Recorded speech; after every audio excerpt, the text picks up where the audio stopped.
And now, here's my interview with Terry Harvin. All right. First off, thank you very much for taking time out for the interview.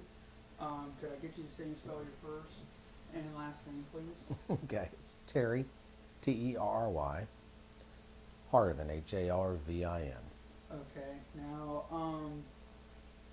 first off, what does WRWR mean? It's the call letters for the radio and soon to be TV station, but we mean it as We Are Warner Robins. The original call letters was WNNG, which we're still using on 99.9, which is ESPN radio. But in an effort to stand out a little bit more and put special emphasis on the fact that Warner Robins is extremely important to us and we're the only radio station in Warner Robins and newspaper, we changed the call letters to WRWR. All right. When did that take place? Within the last month. As we wrapped up January going into February, we made that move. With that, we launched a new station, 107.5 FM, which is Middle Georgia's only News Talk FM. Same time, we converted 99.9 FM over to ESPN Radio to be Middle Georgia's only Sports Talk FM. All right, now 107.5 is it a simulcast of the Correct. AM? Today we're simulcasting it with 1350 AM.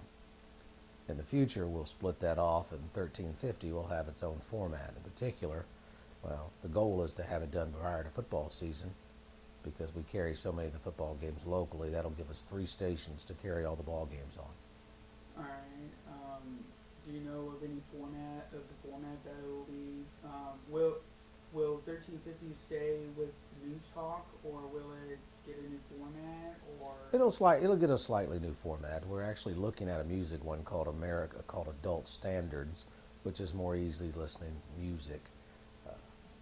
Or we may just leave it at News Talk and do a hybrid of what we're doing on 107.5 with more localized programming. Maybe a local show on there called Good Morning Warner Robins.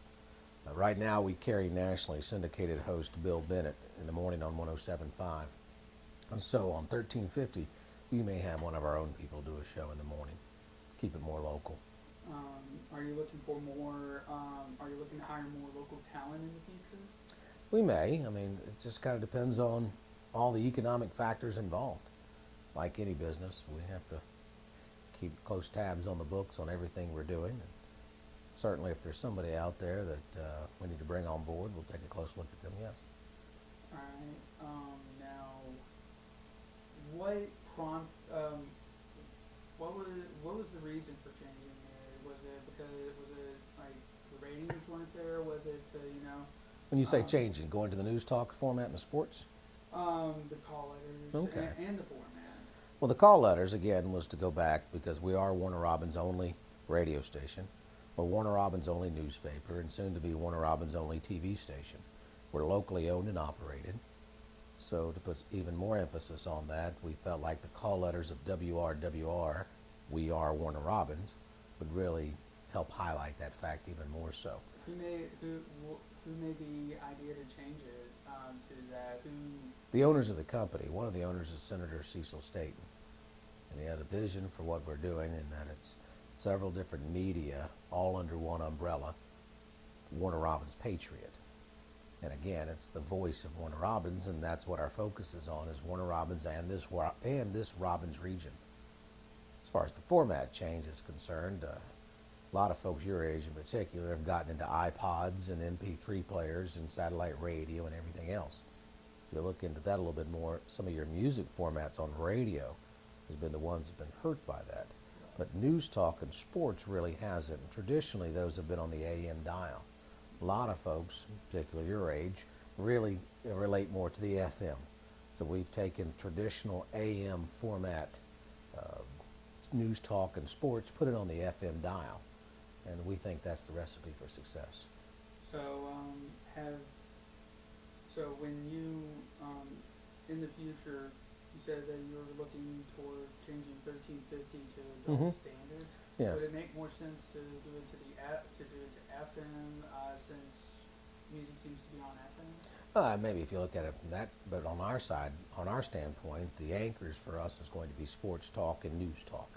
So we want those on our FM dial. The ones that have made it on the AM, adult standards, has been pretty successful as well. It's a tried and true format, and it's going to appeal a little bit more of an older audience. Okay. Also into the businesses too, because it's a format that they can play inside their stores. Right. People don't want to play in the doctor's office or a dentist or a retail store music that's a little too out there, too aggressive, whether it's rock or whatever it is.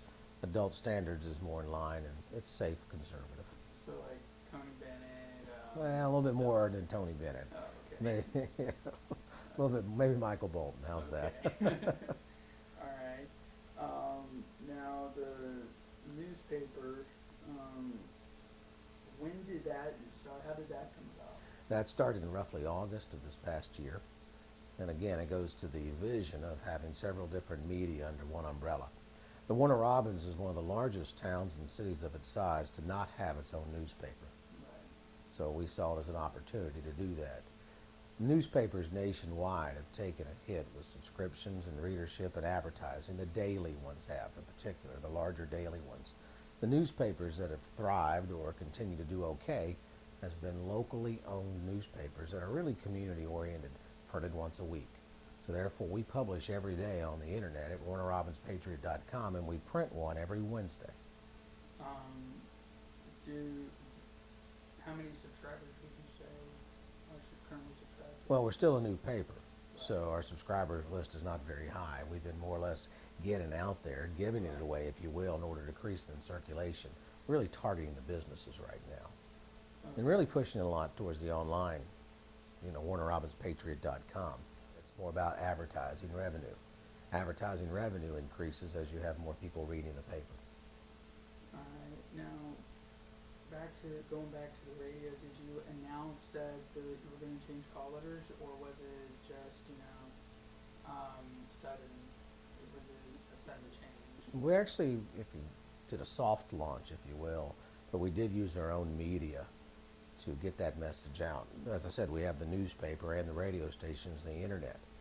We certainly can't ask advertisers to use us to advertise their business if we're not using ourselves to advertise our own business. So we did that with our newspaper and with our news throughout the day. We do about 18 newscasts a day throughout the day. Todd comes on and does a newscast. Most of it's live. There's some recorded on that. And then David Cranshaw's our editor of our newspaper, and that was in there as well. All right. Moving on to the TV station. Mm-hmm. When is that expected to go to the air? We're projected to do this during the summer. Be Channel 46. It'll be Warner Robins' only TV station, first and only TV station. It will be local. If we have an affiliate, it'll be with something along the lines of America One, but that'll be more for filler.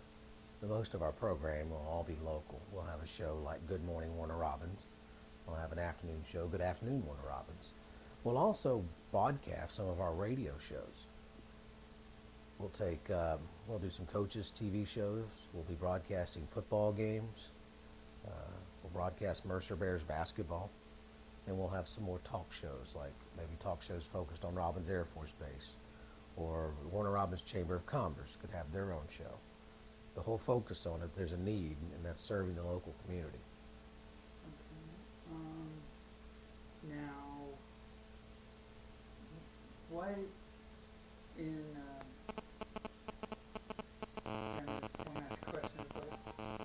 it's okay.